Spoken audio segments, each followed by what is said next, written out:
Pharisee had an eye problem.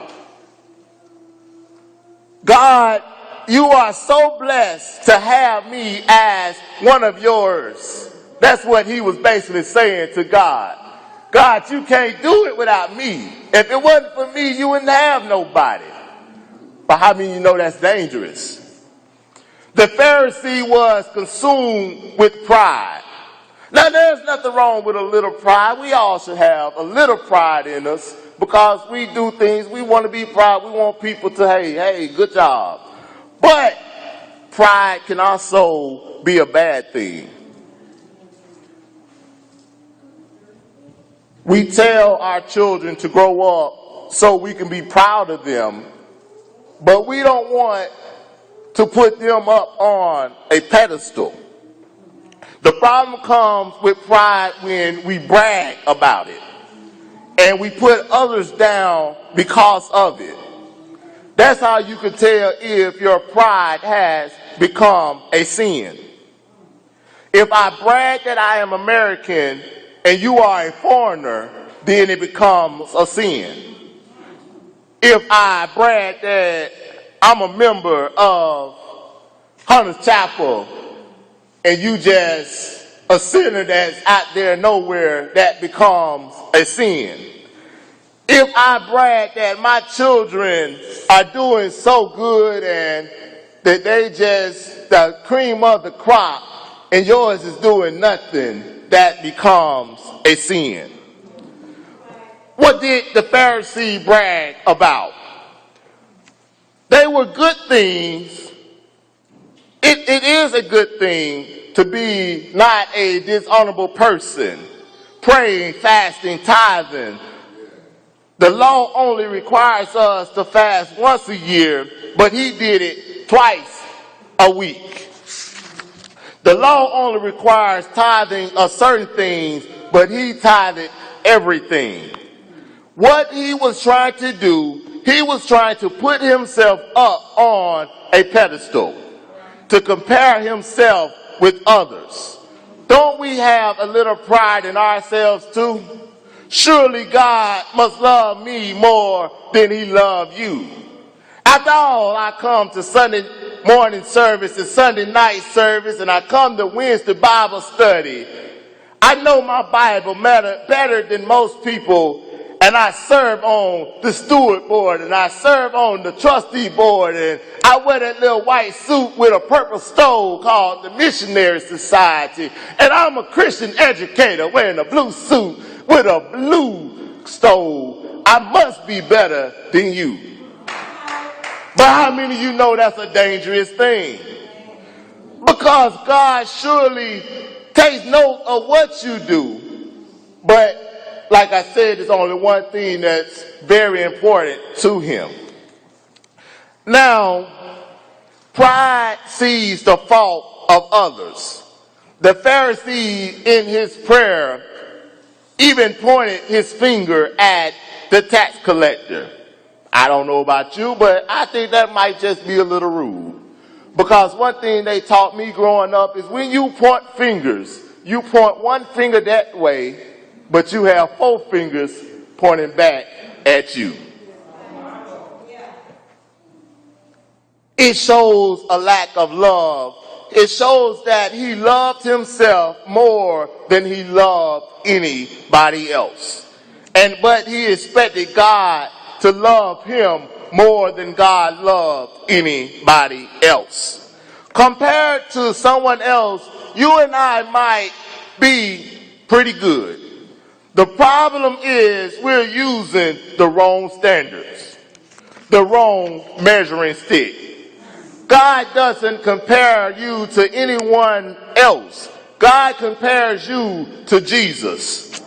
See how you measure up to him. You can compare yourself to a bank robber, a child molester, or even a rapist, and you look pretty good. But compare yourself to Jesus. That's how God sees you. Isaiah 64:6 tells us, "But we are all as unclean things, and all of our righteousness are as filthy rags.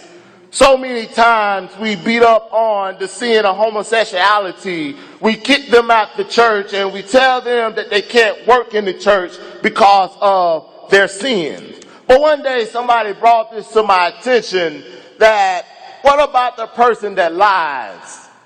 What about the person that cheats on his wife? We don't disown them. We don't kick them out the pulpit. We don't kick them out the church. But we're quick to kick the homosexual out. Their sin is just as bad as the sin of the homosexuality. Because the Bible tells us that no sin is greater than the other. Sin is sin, and God hates all. Being too prideful can be a sin because in Proverbs it tells us that pride goes before destruction and a haughty spirit before the fall. Two wealthy brothers were known in the city for their sinful lifestyle. One of them died, and the remaining brother went to the new pastor of the local church.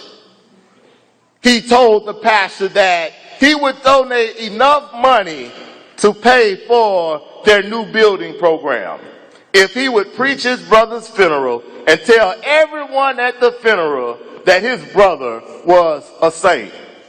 How many times do we go to funerals and we give them 3 minutes for people to come up and make remarks about the deceased, and we all know that this person has been a liar and a cheater and just down to no good. But the first thing they get up and say, oh, he was just such a good man. He just did so much. He loved his children and hadn't paid child support a day in his life. And that's what this brother wanted the pastor to do.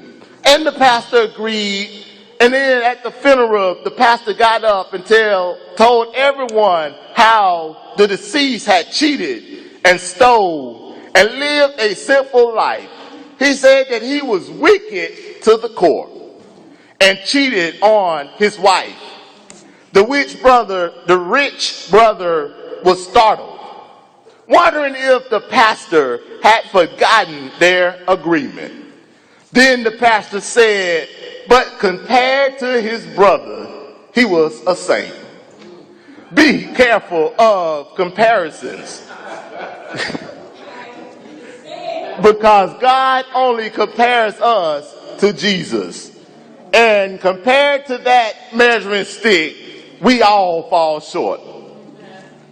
The third thing that they had in common but separate was they both had a need. The Pharisee had a need to be seen. He couldn't see the need that he had, that he needed God in his life and that he needed to be saved. But he had a need to be seen, to be worshiped by man. He was too busy patting himself on the back and tooting his own horn. Someone once said, he who toots not his own horn shall remain in perpetual state of untootedness. The Pharisee didn't see any sin in his own life, only in the lives of others. Do you know anyone like this morning? That they don't see the sin that they have done. They don't see that they have lied and cheated and did everything else, cursed and drink up a storm Saturday night, and then want to come in the church first thing Monday morning or Sunday morning saying, praise God.